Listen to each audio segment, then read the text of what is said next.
अभी सब्सक्राइब करें हमारे YouTube चैनल ईश्वर टीवी को और देखिए वीडियोस सबसे पहले। जब तक मानव जीवन में सत्संग प्राप्त नहीं होता तब तक उसे विवेक नहीं होता मेरे भाई बहन। और जब तक उसे विवेक नहीं होगा तो भगवान की शरणागति स्वीकार नहीं कर सकता। भगवत प्राप्ति का, मां भगवती के प्राप्ति का सबसे सरल साधन है कि आप सत्संग करो। जीवन में आप जितना सत्संग करोगे, और यह सत्संग अगर मानव जीवन में एक क्षण भी प्राप्त हो गया तो जीवन कभी निरर्थक नहीं जाता मेरे भाई बहन। जीवन कभी भी निरर्थक नहीं जाएगा।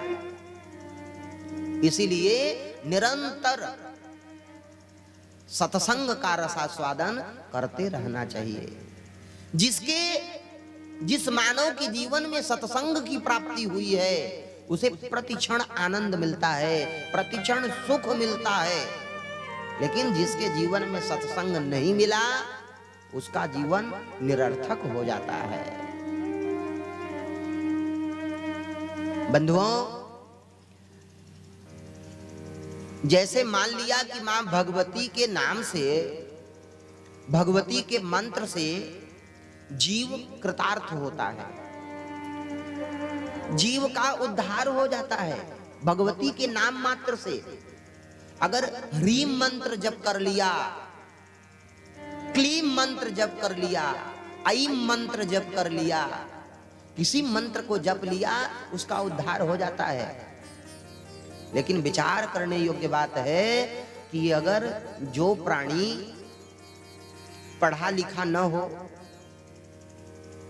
कान से बहरा हो और मुख से गूंगा हो, कान से बहरा हो, मुख से गूंगा हो। अब जब कान से बहरा है तो मां भगवती का नाम तो सुन नहीं पाएगा, और अगर मुख से बोल नहीं पाएगा, मां भगवती के मंत्र का जप नहीं कर पाएगा, उसे समझ में बात आएगी नहीं, तो ऐसे जीव का कैसे कल्याण होगा जो न मंत्र जप कर पाए, न मां भगवती के कथा को सुन पाए, न भगवती मां के लिए कोई कार्य कर पाए, तो ऐसे जीव का कैसे कल्याण होगा? ऐसे जीव के कल्याण का मार्ग क्या है?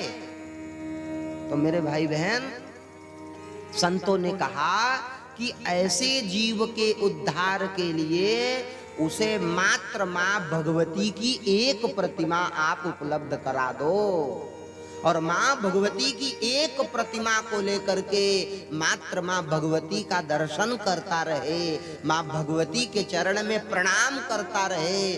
मां कहती हैं कि मैं प्रणाम से ही संतुष्ट हो जाती हूँ, मैं प्रणाम से ही संतुष्ट हो जाती हूँ, और मैं उसे अपने मणिदीप धाम को प्राप्त करा देती हूँ।